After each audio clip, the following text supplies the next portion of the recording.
छोड़ करके कहाँ गया था? महाराज दरबार का छोड़ कर हमें चल गए थे ठंडी चाय पिएला। ठंडी चाय पीने के लिए? ठंडी चाय किसे कहता है रे? मालिक चल गए थे कने मालिक चल गए थे कने पी ऑफिस। पी ऑफिस? महाराज पी ऑफिस किसे कहता है? साफ साफ बोल। मालिक चल गए थे कने दारू पिएला।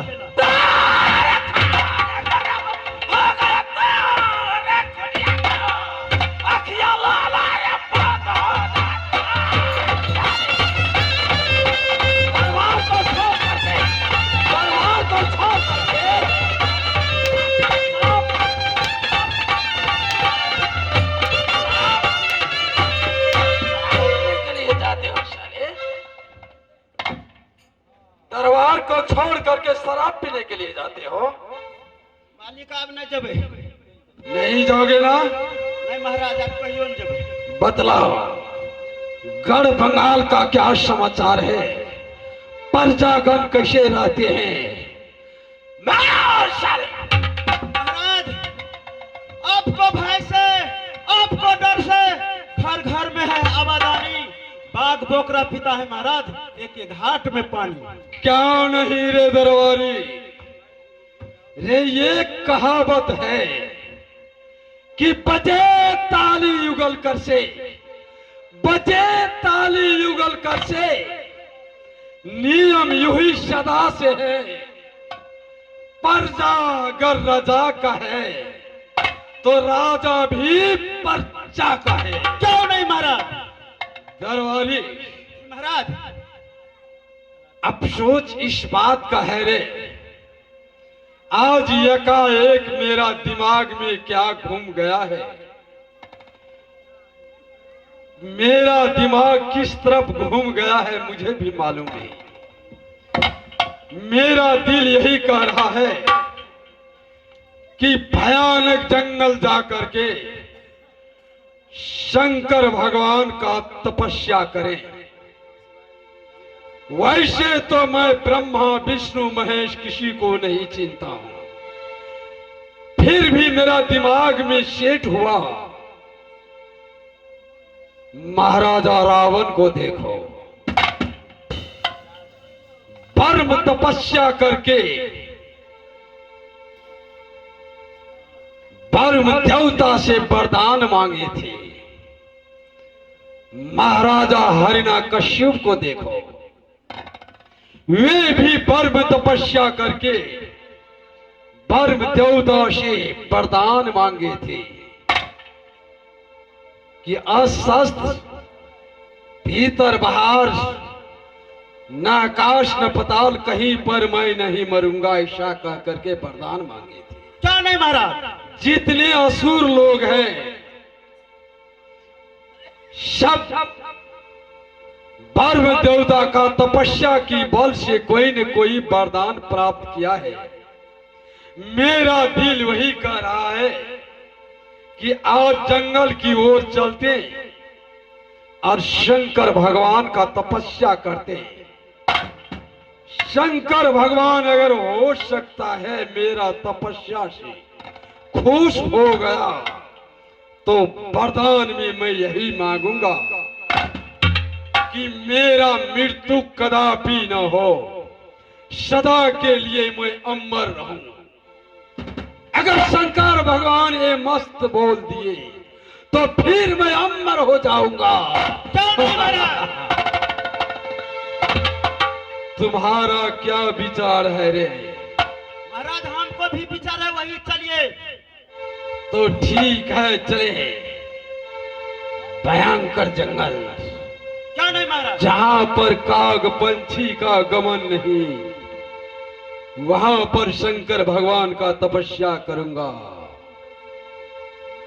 अब रसताई पकड़ने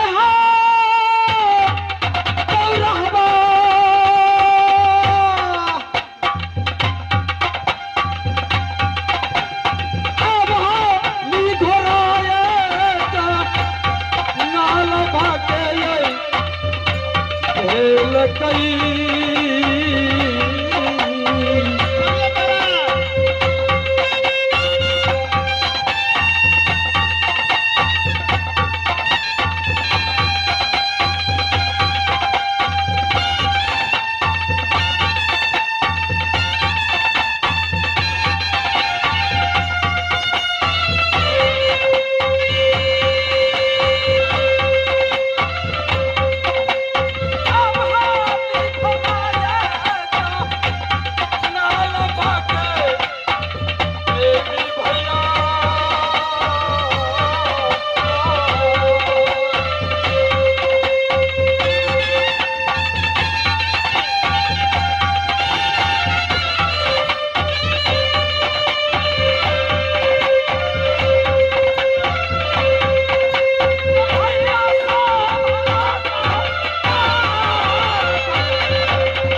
नगर सिंगापुर बंगाल और पिताजी के नाम राया सुल्तान सिंह छत्री।